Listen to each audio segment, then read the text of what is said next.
পশ্চিম কাঠিগড়ার মহদেবপুর জিপিতে আজ আনুষ্ঠানিকভাবে অরুণোদয় 3.0-র 9,000 করে ধনরাশি বিতরণ অনুষ্ঠান।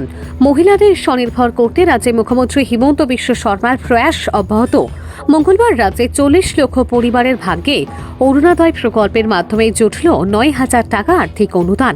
এতে আসাম সরকারের খরচ হবে 3,600 কোটি টাকা খরচ হলো। রাজ্যের প্রত্যেক জিপি কার্যালয়ে এক সভার মাধ্যমে এক সভা অনুষ্ঠিত হয়। এই সভা চলা অবস্থায় প্রত্যেকটি অরুণোদয় হিতাধিকারীর অ্যাকাউন্টে ঢোকার কথা রয়েছে। এই অর্থরাশি গোটা রাজ্যের সাথে সংহতি রেখে মহদেবপুর জিপি কার্যালয়ে অরুণোদয় 3.0 9,000 করে ধনরাশি বিতরণ অনুষ্ঠান সুন্দর ও সুস্থভাবে সম্পন্ন করা হয়। এই অনুষ্ঠানে মুখ্য অতিথি হিসেবে উপস্থিত ছিলেন উত্তর করিমগঞ্জের বিধায়ক কমলাক্ষ দে পুরকায়স্থ, কালাইন উন্নয়ন খণ্ডের আধিকারিক পারমিতা দেব মহাশয়া, জিপি সভাপতি তপন কুমার মালাকার, গাঁও পঞ্চায়েত আধিকারিক প্রিয়তোষ দেব, এলাকার বিশিষ্ট ব্যক্তিবর্গ এবং জিপির সদস্যরা। আজকের এই অনুষ্ঠানে মহদেবপুর জিপির প্রায় 966 জন মহিলার অ্যাকাউন্টে এই ধনরাশি বিতরণ করা হয়। সকাল 10:30 ঘটিকায় লাইভ টেলিকাস্টের মাধ্যমে আসামের মাননীয় মুখ্যমন্ত্রী এই ধনরাশি বিতরণ অনুষ্ঠান শুরু করেন। আমরা যারা আজকে এখানে যারা জড়িত হয়েছি, শুধু মহাদেবপুর আমরা জড়িত হয়েছি না, আসামের প্রায় 3,000-এর অধিক এরকম স্থানে আজকে মিটিং হয়েছে। আর সব মহিলারা আমরা এই মিটিংয়ে জড়িত হয়েছি এবং প্রত্যেকের অ্যাকাউন্ট আজকে 9,000 টাকা করে গেছে। অর্থাৎ আমরা সংস্কৃতি, আমরা সভ্যতা এবং আমরা দেশে আমরা মাতৃশক্তির কথা কই, আমরা মারারে পূজা করি, সেটাই আমরা সংস্কৃতি। ভগবান রাম যখন লঙ্কা গেছেন মা সীতারে আনার লাগে, তো লঙ্কা যখন গেছেন তখন রাবণ বধ করছেন, লঙ্কা জয় করছেন। জয় করার পরে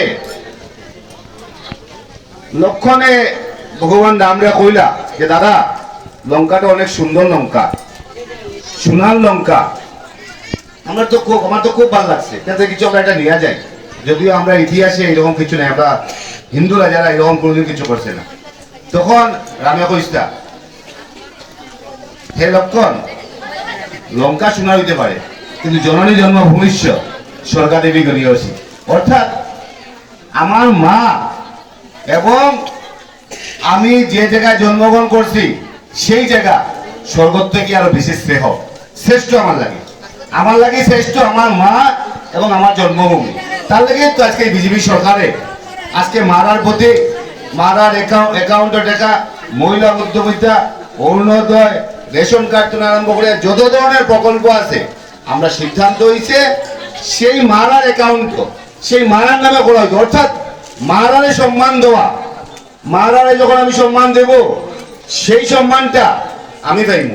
অতএব সরকারের যে মানসিকতা, আমি সরকারকে ধন্যবাদ জ্ঞাপন করলাম, শুভেচ্ছা জ্ঞাপন করলাম। আজকে 40 লক্ষ মানুষের ব্যাংকের অ্যাকাউন্টে আজকে টাকাটা ঢুকবো। আমি বিধায়ক হিসাবে আমি একটা কথা বলতে চাইলাম, বিগত কিছুদিন থেকে আমি একটা দায়িত্ব পাইছি এই অঞ্চলে। দায়িত্ব পাওয়ার পরে আমি যখন জিনিসগুলো দেখতে পারলাম, কম দিনে দায়িত্ব পাইছি, আমি তো খুব একটা বেশি দিন দিয়েছিলাম, আমি যখন দেখতে পারলাম আমরা এত অঞ্চল আমার যারা মারা যারা আছেন, যারা অনেকে অরুণোদয় পাইছেন, অনেকে অরুণোদয় পাইছেন না। আর এরকম হয়েছে নাম আছে, ধরো সুমমালাকার নাম আছে, নাম গিয়া ঢুকে দিচ্ছে আসমান ডুবির অ্যাকাউন্টে টাকা ঢুকছে, এরকমও কেস আছে। তো আমরা প্রথম কাজ থাকবো মাননীয় মুখ্যমন্ত্রী বলছেন 2021 এনসিসি এবং এনএসএস এর ক্যাডারে দিয়া একটা সার্ভে করা হয়েছে। এই যে 2 নম্বরে যারা করছে, যারা একটা সার্ভে করা হয়েছে, করিয়া এগুলো ঠিক করা হয়েছে। আমরা এবার ইলেকশনের পরে আমরা প্রধান কাজ থাকবো এই যারা 2 নম্বরে করছে এবং আমার মারা যারা বঞ্চিত আছে প্রত্যেকের অ্যাকাউন্টও আমরা অরুণোদয়ের এই ধন ঢুকাই, প্রথম কাজ থাকবে।